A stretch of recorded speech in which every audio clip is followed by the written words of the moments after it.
The Chargers had a golden chance to lock up a solid playoff spot, but they completely fell apart against the Buccaneers in Week 15 with 17-40. It was a complete blowout. The defense struggled throughout the match, injuries started piling up, and the team just couldn't get anything going. But the interesting thing is they are still in the playoff race despite how bad this loss looked. So what happened out there, and what does it mean for the rest of the season? Let's talk about it. What's up, buddies? Welcome back. If you are new here, make sure you hit the subscribe button. We cover all AFC West news here on this channel. So, have you watched the game? This one really stings. Not only did the Chargers lose, but they got blown out. And when you dig into the details, it starts to expose some things that maybe you were already concerned about, but weren't totally sure of. Let's start with what Khalil Mack said after the game. Mack didn't hold back. He said the Chargers' performance against the Buccaneers was so bad that it disrespected the game of football. And when you look at what happened, it's hard to argue. Let me give you a quick overview of the game for better understanding. The game started competitively as both teams exchanged touchdowns in the first quarter. Justin Herbert connected with rookie receiver Ladd McConkey for an impressive strike, tying the score 7-7. The Chargers' offense looked efficient early, mixing runs and short passes to move the chains. By halftime, the Chargers held a 17-13 lead, thanks to a solid first half from Herbert and key defensive plays.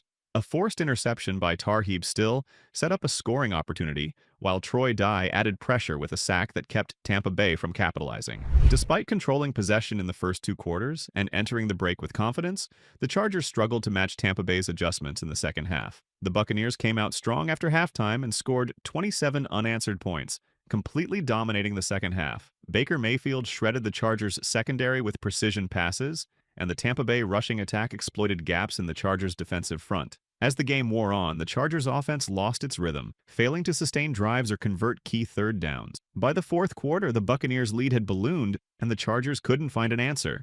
The game ended 40-17, a tough loss that underscored the challenges the Chargers face heading into the final weeks of the season. Tampa Bay absolutely dominated on the ground, putting up over 200 rushing yards, and Baker Mayfield looked like an MVP candidate out there. The Chargers had no answers, whether it was stopping the run or containing Mayfield's throws. That's a huge problem. For a while, this Chargers defense was one of the best in the league. That's what they hung their hats on this season, a tough, reliable defense that could carry them through tough games. But now, we've seen enough games to step back and look at the bigger picture.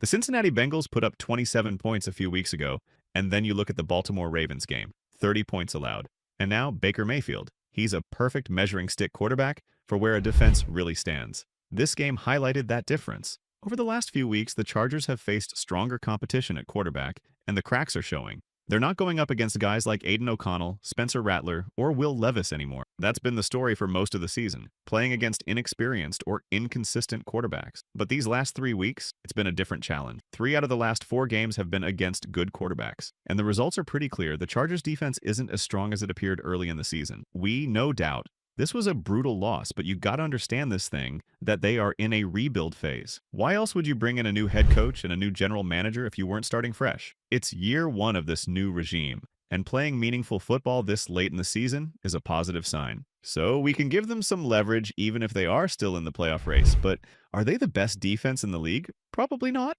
Now, there were a couple of bright spots for the Chargers defense early in this game. First, Tarheeb Still came up with a huge play in the second quarter. He read Baker Mayfield perfectly, stepping in front of a pass meant for Mike Evans and picking it off. That turnover set up the Chargers with excellent field position and led to a second quarter field goal. Then there was Troy Dye, who made an impact with a big sack on Mayfield in the first half. That play shut down Tampa Bay's drive and forced a punt. Early on, it looked like the defense was finding ways to keep the Buccaneers in check. But then, the second half happened. Tampa Bay came out and made some key adjustments, and the Chargers defense just couldn't keep up. Mike Evans absolutely torched the secondary, finishing with 9 catches for 159 yards and 2 touchdowns, including a brutal 57-yard score in the third quarter. And it wasn't just the passing game.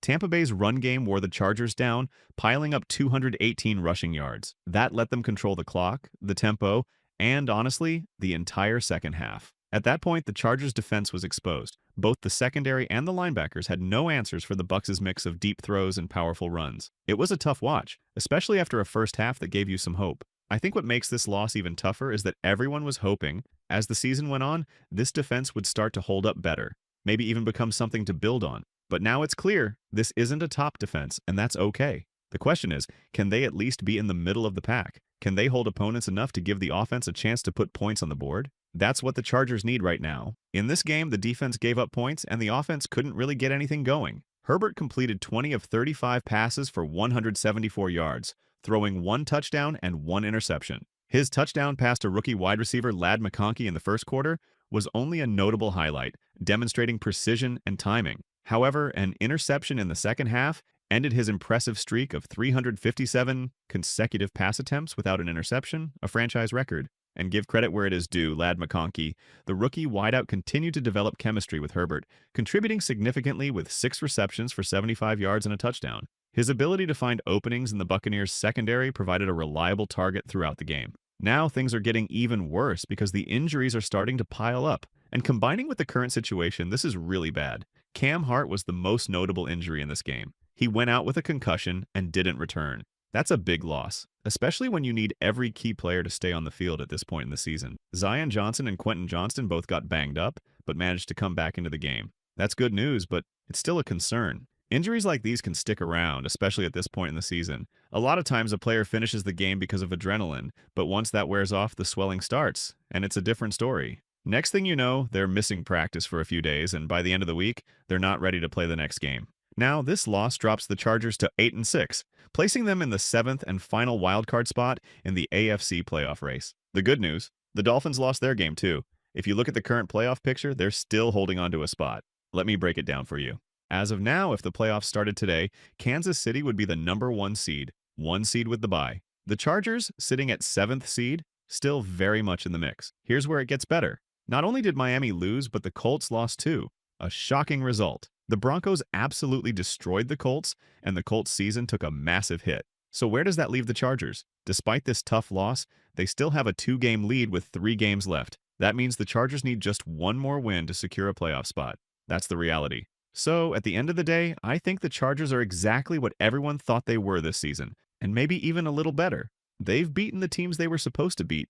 That's important. And look, as free agency rolls around and a couple more draft cycles come through, this team is going to get stronger. The foundation is there. In the meantime, here they are, literally in the playoffs right now. Jim Harbaugh and this team are going to keep fighting for it.